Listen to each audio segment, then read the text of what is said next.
Hello everyone again. This is lecture 9 part 3 of wave optics. This is the final lecture of wave optics. So in this lecture I will just try to summarize everything.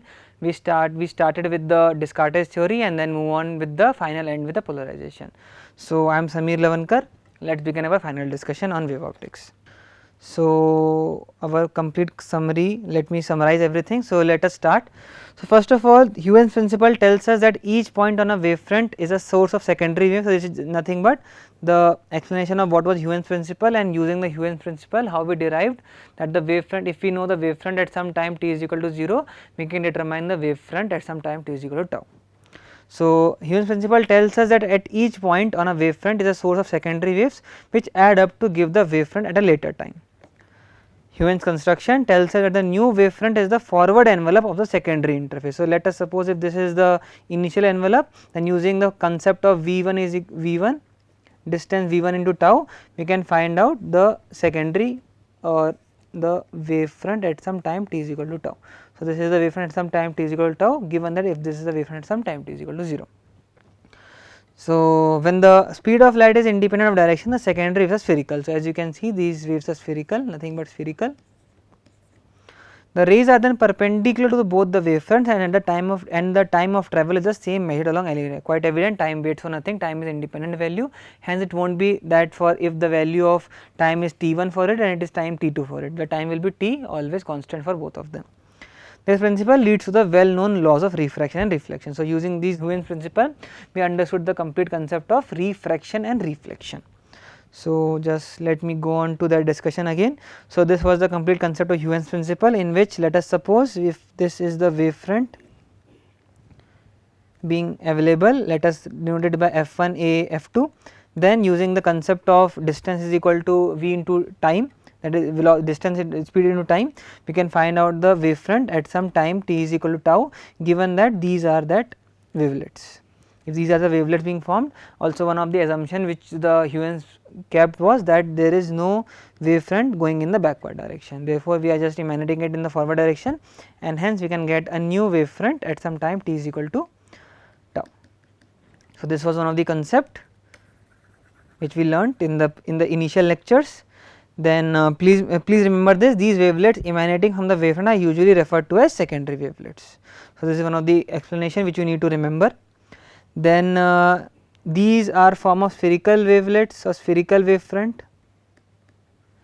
This is spherical wavefront, and similarly these are nothing but called as, if it is written here, these are linear wavefront. So this is an example of a linear wavefront.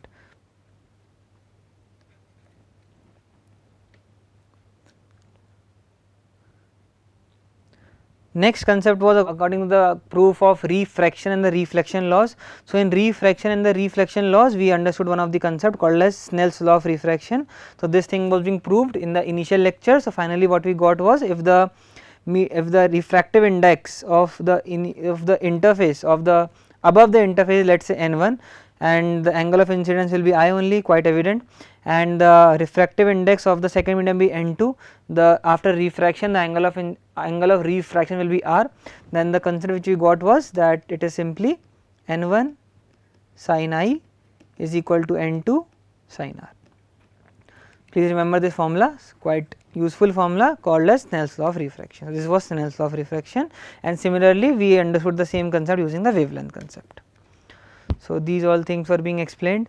Then refraction was being proved before, and then reflection was being also proved.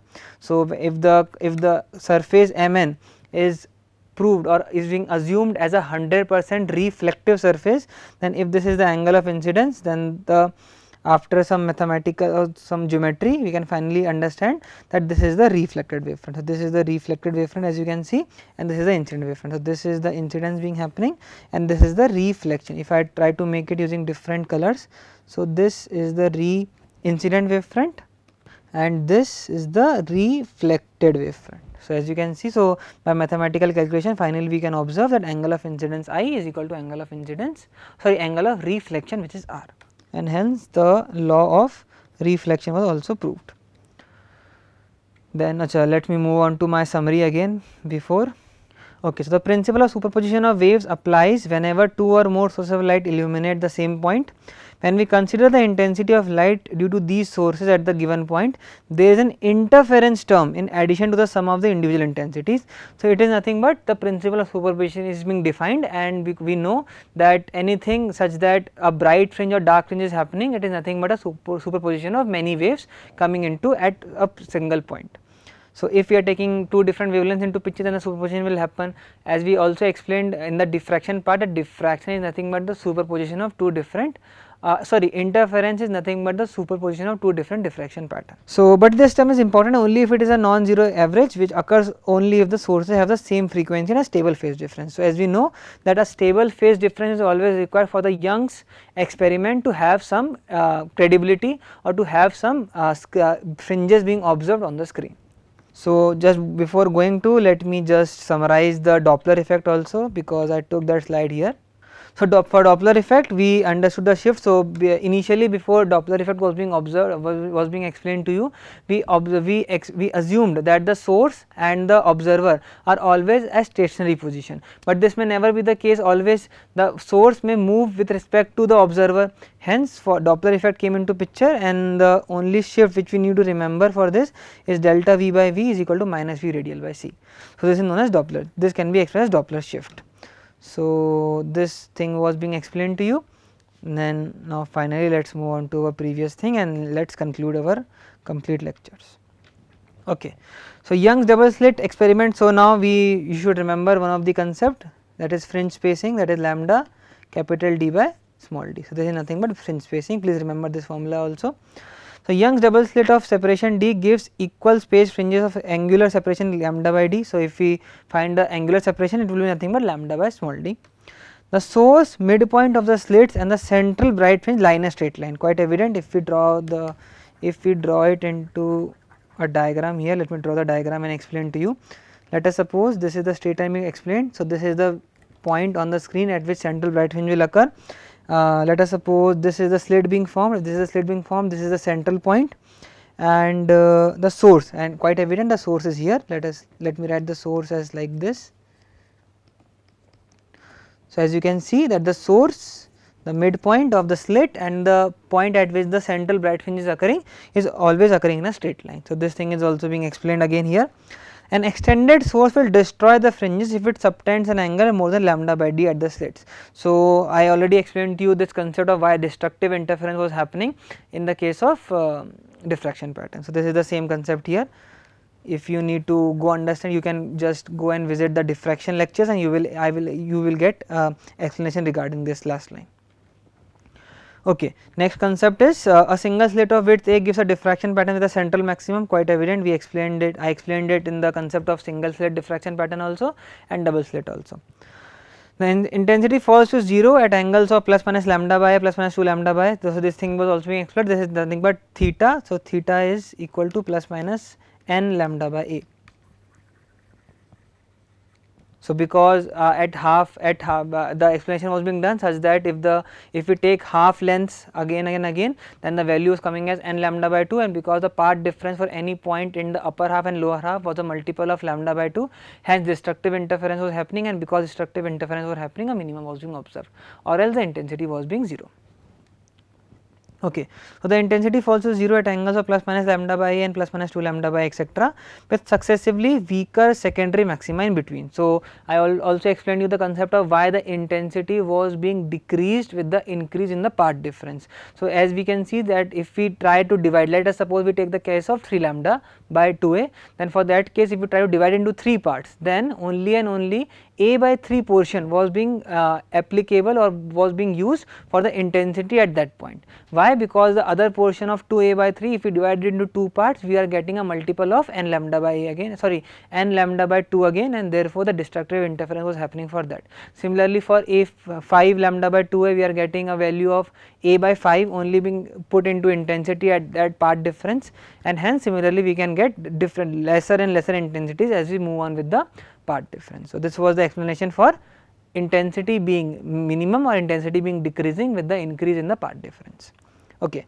So, the intensity falls to 0 at an angle of plus minus lambda by a, plus minus 2 lambda by etc., with successively weaker secondary maxima in between. So, this thing is also explained. Diffraction limits the angular resolution of a telescope to lambda by d, where capital D is the diameter. So, after diffraction explanation, I also explained you the concept of angular resolution and resolution of a telescope. What is, why a concept of telescope is being related to resolution, and why a microscope is being used as a magnification concept only. So, this thing was also explained in the previous lectures of diffraction. Then two stars close to each other will give strongly overlapping images. So, I also explained to you that value of d min such that there is no overlapping of the two images. So, this thing was also being explained in the last slides after diffraction and before polarization. Then similarly, a microscope objective subtending an angle 2 beta at the focus. So, this thing was also being explained when the angle of 2 beta was being subtended like this. At the focus in a medium of refractive index n will separate two objects placed at an angle, at a distance lambda by 2 n sin beta, where n sin beta is called as numerical aperture. Please remember, n sin beta is called as numerical aperture because this can also come in your exams. So, this is the distance d min such that the images will not overlap, which is the resolution limit of a microscope. This is called as the limit resolution of a microscope. Diffraction determines the limitations of a concept of light rays. So, I also explained the concept of light rays, why the diffraction pattern is only being absorbed, or we only explained when the wave concept is taken into picture, why we neglected into ray optics, because it is of the form of very minus, I think -5 or -10 parameter was coming into picture, and hence in ray optics we take it limit to 0, but in diffraction or in wave concept we are not taking it to be 0. So, a beam of width a travels a distance of a square by lambda. This is called as Fresnel distance. I explained you the concept of Fresnel distance also in the diffraction part. So, called the Fresnel distance before it starts to spread out due to diffraction. So, this explanation was also being done when the diffraction part was being observed. Finally, the polarization explanation was being done in the last lecture. So, a natural light example from the sun is unpolarized. So, this is let's say, just to revise it again, this is an example of an unpolarized light.